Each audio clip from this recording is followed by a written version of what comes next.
आप देख रहे हैं खिलाड़ी नंबर 1 और मार्केट के एक्शन पर हमारी नजरें हैं। टीसीएस का स्टॉक आपकी स्क्रीन पर लेकर आते हैं क्योंकि दूसरी तिमाही के जो नतीजे हैं वो मिले जुले रहे। कांस्टेंट करेंसी ग्रोथ एकदम सपाट रही। दूसरी तरफ डॉलर रेवेन्यू ग्रोथ इनफैक्ट 3 सालों में पहली बार घटी है। हालांकि मार्जिन अच्छे रहे। मार्जिन इनफैक्ट 110 बेसिस पॉइंट बढ़े हैं और डील विंस का सिलसिला इनफैक्ट रिकॉर्ड्स ही चढ़ रहा है। लेकिन यहां से आगे कमेंट्री की क्या स्थिति बनती दिखाई दे रही है और क्या वजह थी कि दरअसल कंपनी के कई सालों में डॉलर रेवेन्यू ग्रोथ में गिरावट दर्ज हुई है। इसी पर मैंने बातचीत की कंपनी के सीएफओ समीर सक्सेरिया और साथ ही कंपनी के चीफ एचआरओ मिलिंद लक्कड़ से।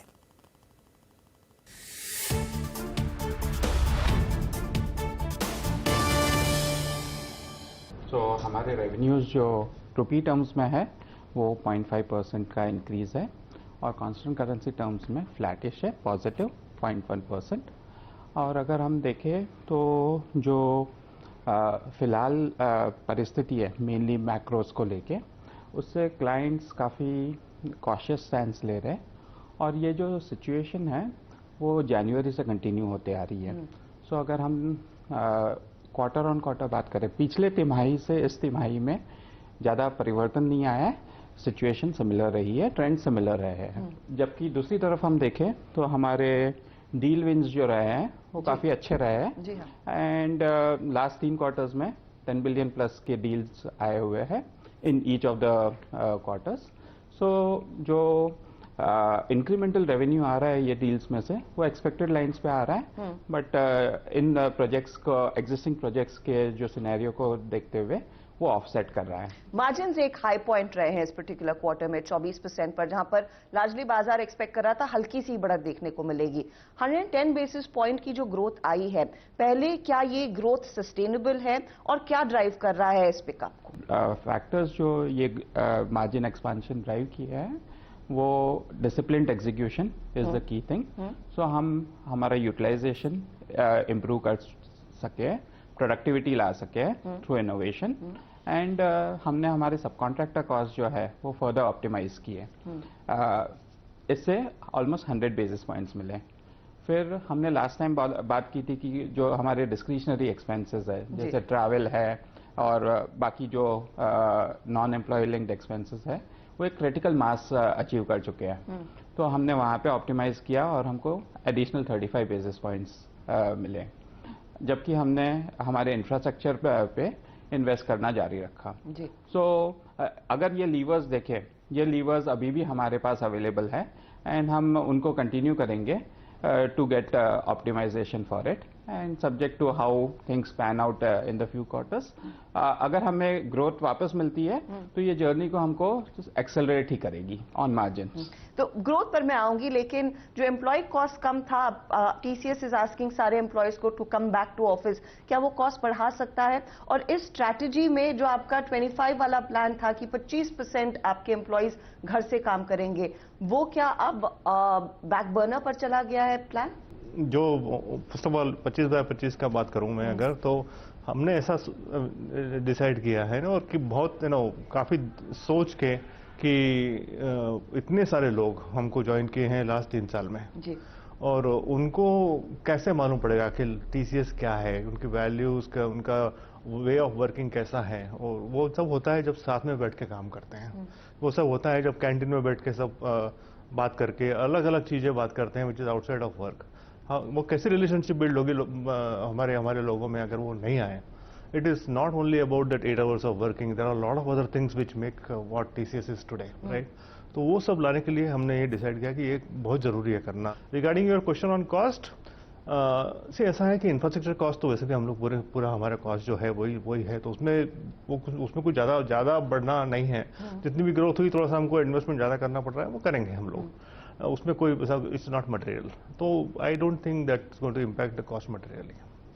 ये भी अगर आप मुझे अंदाजा दे सके कि हायरिंग को लेकर अब प्लान क्या रहेगा, कंस्ट्रिंग इस पर्टिकुलर क्वार्टर में 6000 कमी देखने को मिली है, तो क्या ये डिमांड का रिफ्लेक्शन है? क्या आपके हायरिंग प्लान्स पर भी इसका कुछ असर देखने को मिल सकता है और इट्स अर्ली डेज?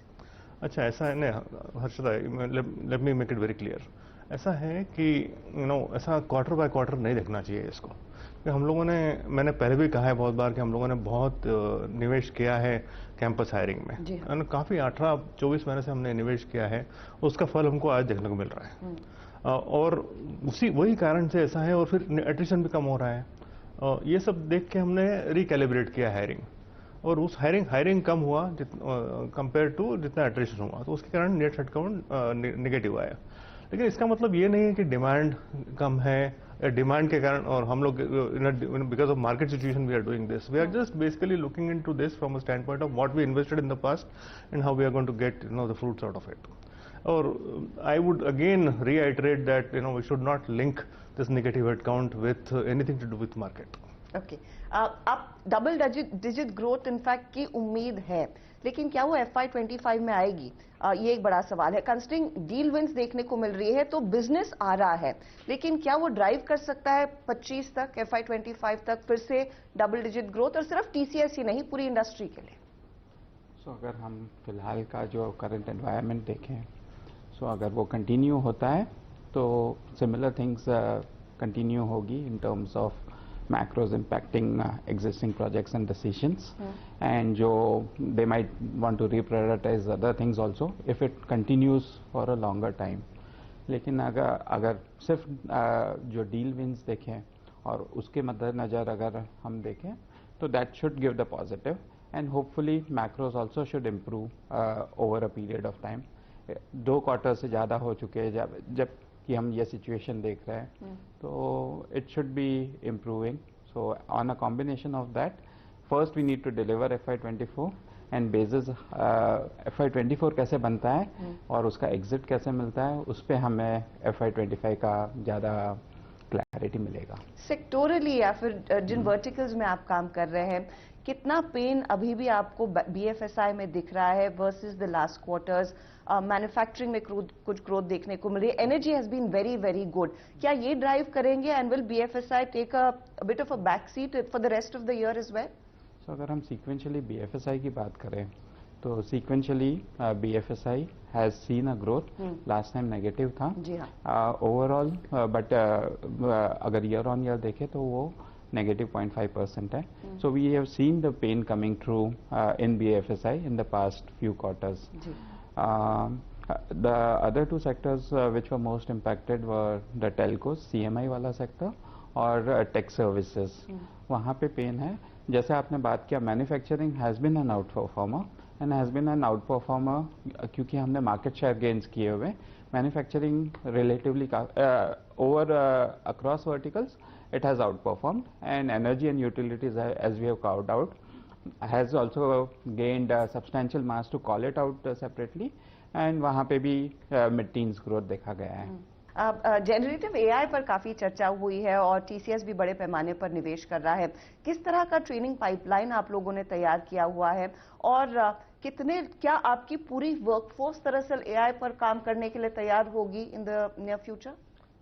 1 लाख लोगों को हमने फाउंडेशनल ट्रेनिंग दिया है, मतलब एंड और पूरा करियर पाथ कैसा होगा डेवलप उनमें से, मतलब कितने लोग नेक्स्ट लेवल कंपनीज में जाएंगे अगले साल, और कैसा बढ़ेगा उनका करियर पाथ, वो भी पूरा लेआउट करके रखा हुआ है. तो इस तरह से हम basically overall broad based everybody should know the foundational skills about generative AI, but it's a pyramid and will build expertise along the way and build a pyramid around. बहुत बहुत शुक्रिया, and I wish you all the very best for the second half.